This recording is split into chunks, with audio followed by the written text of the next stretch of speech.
Part 2. You will hear a recruitment officer called Megan Baker giving a talk at a jobs fair about opportunities for those interested in the food and agriculture sectors. First, you have some time to look at questions 11 to 14.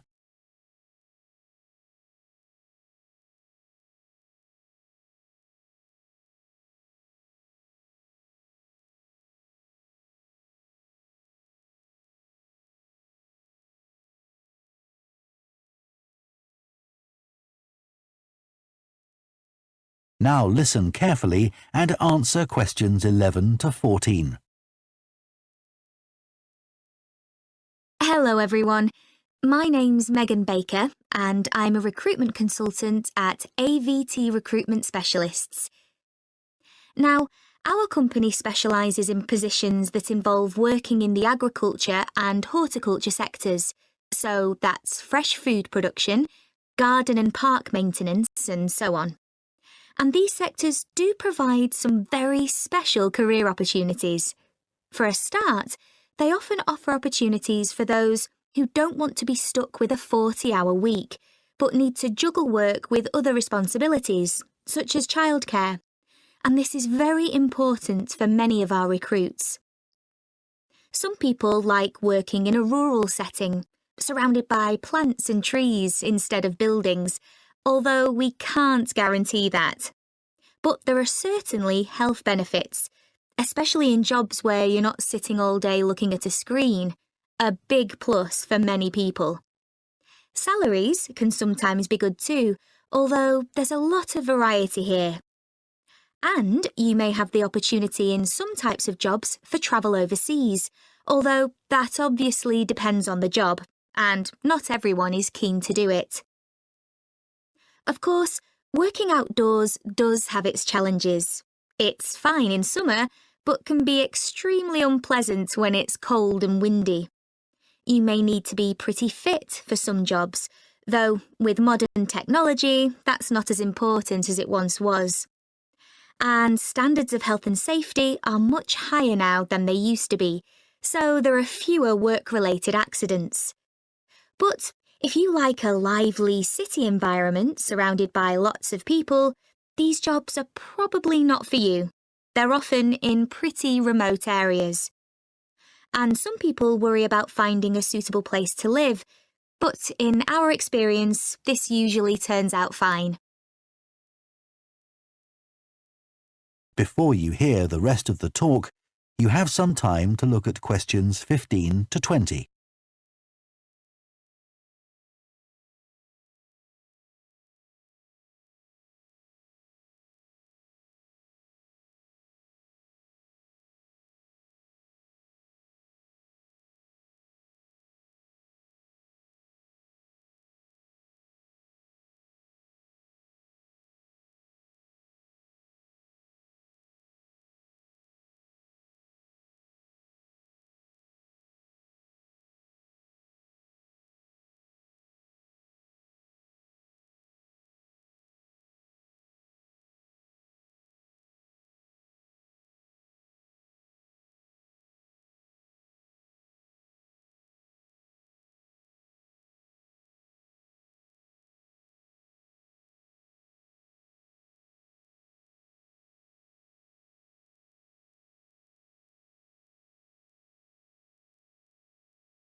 Part 3.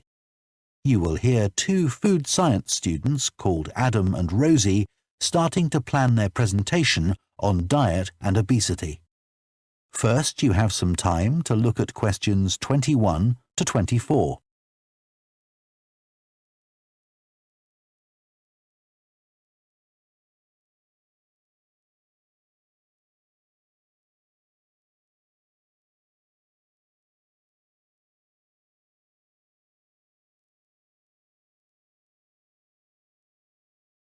Now listen carefully and answer questions 21 to 24. OK, Rosie, Shall we try to get some ideas together for our presentation on diet and obesity? Sure. I can talk about the experiment I did to see if people can tell the difference between real sugar and artificial sweeteners. Where you gave people drinks with either sugar or artificial sweeteners, and they had to say which they thought it was? Yeah, it took me ages to decide exactly how I'd organise it, especially how I could make sure that people didn't know which drink I was giving them. It was hard to keep track of it all, especially as I had so many people doing it. I had to make sure I kept a proper record of what each person had had. So, could most people tell the difference? Yeah, I hadn't thought that they would be able to, but most people could. Then there's that experiment I did, measuring the fat content of nuts, to see if the nutritional information given on the packet was accurate. The one where you ground up the nuts and mixed them with a chemical to absorb the fat. Yes. My results were a bit problematic. The fat content for that type of nut seemed much lower than it said on the package. But I reckon the package information was right. I think I should probably have ground up the nuts more than I did. It's possible that the scales for weighing the fat weren't accurate enough too. I'd really like to try the experiment again sometime. Before you hear the rest of the discussion, you have some time to look at questions 25 to 30.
Before you hear the rest of the discussion, you have some time to look at questions 25 to 30.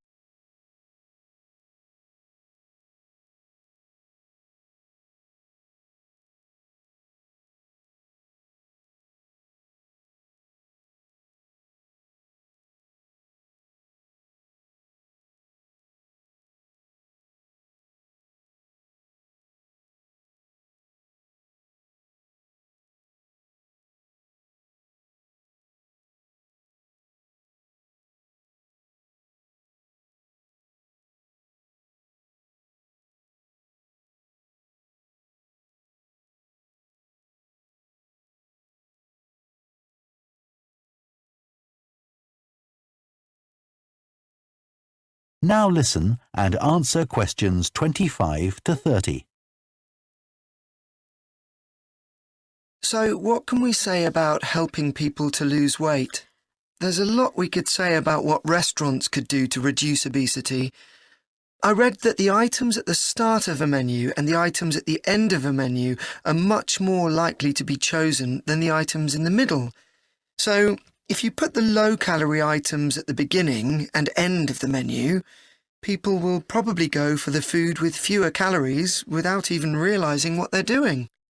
I think food manufacturers could do more to encourage healthy eating. How?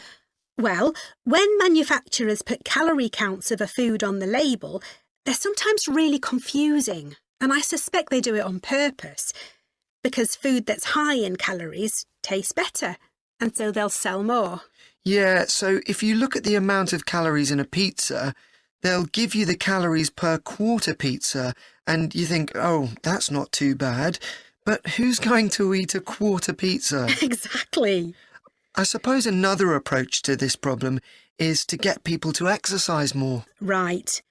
In England, the current guidelines offer at least 30 minutes of brisk walking 5 days a week. Now, when you ask them, about 40% of men and 30% of women say they do this. But when you objectively measure the amount of walking they do with motion sensors, you find that only 6% of men and 4% of women do the recommended amount of exercise. So you can see why obesity is growing. So how can people be encouraged to take more exercise? Well, for example, think of the location of stairs in a train station. If people reach the stairs before they reach the escalator when they're leaving the station, they're more likely to take the stairs. And if you increase the width of the stairs, you'll get more people using them at the same time. It's an unconscious process and influenced by minor modifications in their environment. Right.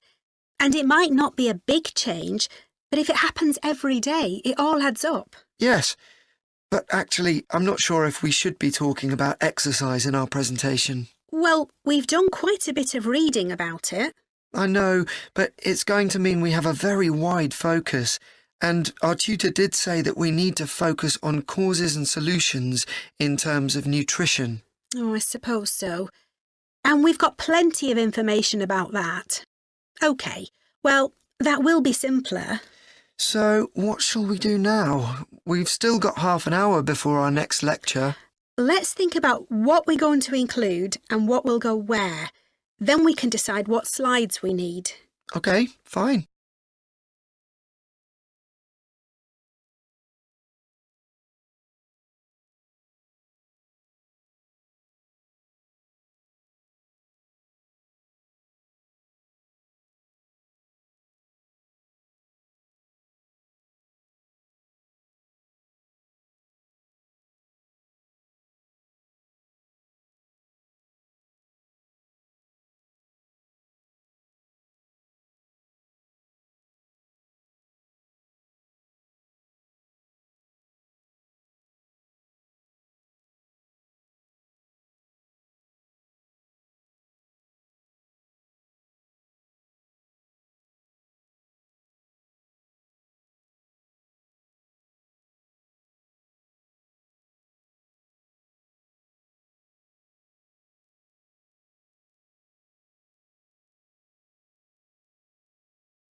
Part 2.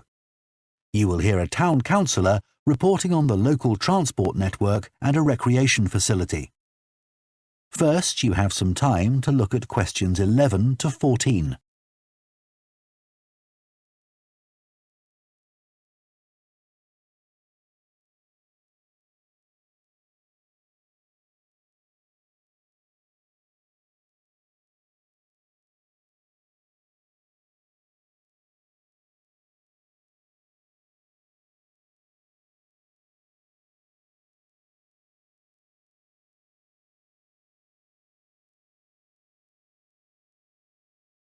Now listen carefully and answer questions 11 to 14. Right, next on the agenda we have traffic and highways. Councillor Thornton. Thank you. Well, we now have the results of the survey carried out last month about traffic and road transport in the town. People were generally satisfied with the state of the roads. There were 1 or 2 complaints about potholes, which will be addressed, but a significant number of people complained about the increasing number of heavy vehicles using our local roads to avoid traffic elsewhere. We'd expected more complaints by commuters about the reduction in the train service, but it doesn't seem to have affected people too much. The cycle path that runs alongside the river is very well used by both cyclists and pedestrians since the surface was improved last year, but overtaking can be a problem, so we're going to add a bit on the side to make it wider. At some stage, we'd like to extend the path so that it goes all the way through the town, but that won't be happening in the immediate future. The plans to have a pedestrian crossing next to the post office have unfortunately had to be put on hold for the time being. We'd budgeted for this to be done this financial year, but then there were rumours that the post office was going to move, which would have meant there wasn't really a need for a crossing. Now they've confirmed that they're staying where they are, but the Highways Department have told us that it would be dangerous to have a pedestrian crossing where we'd originally planned it, as there's a bend in the road there, so that'll need some more thought. On Station Road, near the station and level crossing, drivers can face quite long waits if the level crossing's closed, and we've now got signs up requesting them not to leave their engines running at that time. This means pedestrians waiting on the pavement to cross the railway line don't have to breathe in car fumes. We've had some problems with cyclists leaving their bikes chained to the railings outside the ticket office, but the station has agreed to provide bike racks there.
Part 3.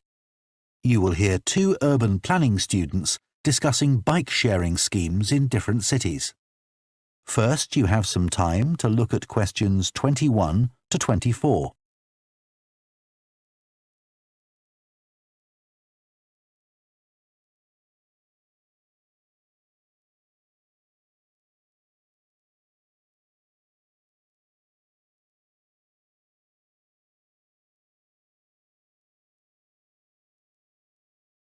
Now listen carefully and answer questions 21 to 24. Now that we've done all the research into bike-sharing schemes in cities around the world, we need to think about how we're going to organise our report. Right. I think we should start by talking about the benefits.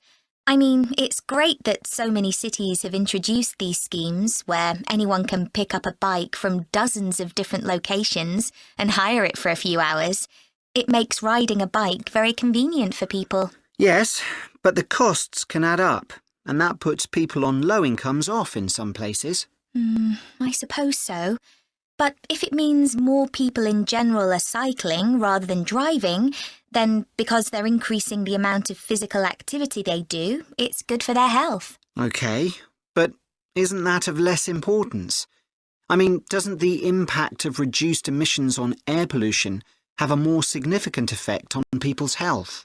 Certainly in some cities, bike sharing has made a big contribution to that, and also helped to cut the number of cars on the road significantly. Which is the main point. Exactly. But I'd say it's had less of an impact on noise pollution because there are still loads of buses and lorries around. Right. Shall we quickly discuss the recommendations we're going to make? In order to ensure bike-sharing schemes are successful? Yes. OK. Well, while I think it's nice to have really state-of-the-art bikes with things like GPS, I wouldn't say they're absolutely necessary. But some technical things are really important, like a fully functional app, so people can make payments and book bikes easily. Places which haven't invested in that have really struggled. Good point. Some people say there shouldn't be competing companies offering separate bike-sharing schemes, but in some really big cities, competition's beneficial. And anyway, one company might not be able to manage the whole thing. Right. Deciding how much to invest is a big question. Cities which have opened loads of new bike lanes at the same time as introducing bike-sharing schemes have generally been more successful. But there are examples of successful schemes where this hasn't happened. What does matter, though, is having a big publicity campaign. Definitely. If people don't know how to use the scheme or don't understand its benefits, they won't use it. People need a lot of persuasion to stop using their cars. Before you hear the rest of the discussion,